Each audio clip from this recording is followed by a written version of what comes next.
এই যে ঘটু, বল আমাকে আজকে একটা তুই গরুর রচনা শোনাবি। আচ্ছা স্যার, গরুর রচনা আমি বলে দেবো।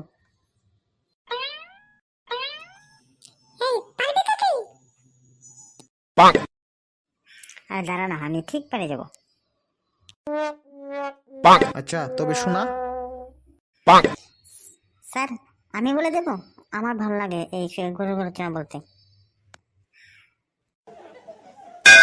আচ্ছা ঠিক আছে, আচ্ছা ঠিক আছে তুই বল। স্যার, গরু একটা গৃহপালিত পশু। তার 4টে পা আছে, 2টো শিং আছে, একটা লেজ আছে, 2টো চোখ আছে, 2টো নাকের ফুটো আছে, তারপর লেজের মধ্যে চুলও আছে। গরুর সারা গায়ে লোমে ঢাকা। গরু দুধ দেয়।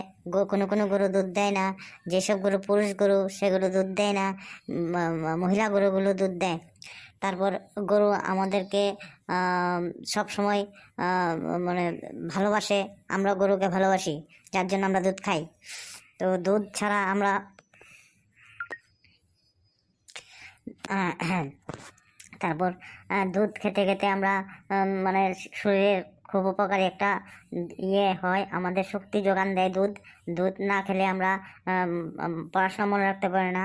যেমন আপনার সামনে গরু সম্পর্কে বলতে পারতাম না। গরু সম্পর্কে এই কারণে বলতে পারছি, কারণ যেহেতু আমি দুধ খাই। দুধ খেতে দুধ আমার খুব পছন্দ। দুধ ছাড়া আমার একদম ভালো লাগে না। দুধ বিভিন্ন কাজে ব্যবহৃত হয়।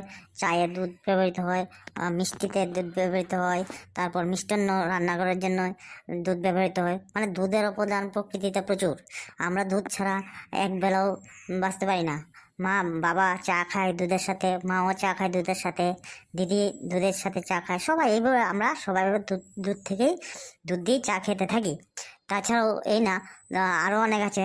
গরু আমাদেরকে গোবর দেয়। গোবর দিলে আমরা সেটিকে সার বানাই। সার বানিয়ে সেগুলো জমিতে ফলাই এবং গোবর সার তৈরি হয়। এবং আমাদের ফসল চাষবাস খুব ভালো হয়। তো গরু শুধু গরু না, এটা একটা বিশাল মানে প্রকৃতি উপকারের একটা ভাণ্ডার। তো আরও আছে গরু সম্পর্কে স্যার, গরুর 2টো শিংও থাকে। হ্যাঁ, শিংয়ের মধ্যে দিয়ে গুঁতো মারে মাঝে মধ্যে। যদি গরু ডিস্টার্ব হয়, আমরা রাস্তায় যখন যাই, গরু যদি ডিস্টার্ব হয় আমাকে গুঁতো মারে। তো গুঁতো যাতে না দিতে পারে, তাই আমরা গরুকে দেখলে অনেক সাইড থেকে চলে যাই। তাই গরুকে আমাদের গৃহপালিত পশু। ঠিক আছে, থ্যাংক ইউ। তুই কোত্থেকে পেলি রে বাবা এই গরুর রচনাটা?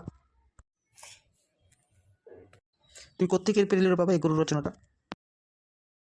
এই তো দুধ খেয়েই তো এই গল্পটা বলতে পেরেছি।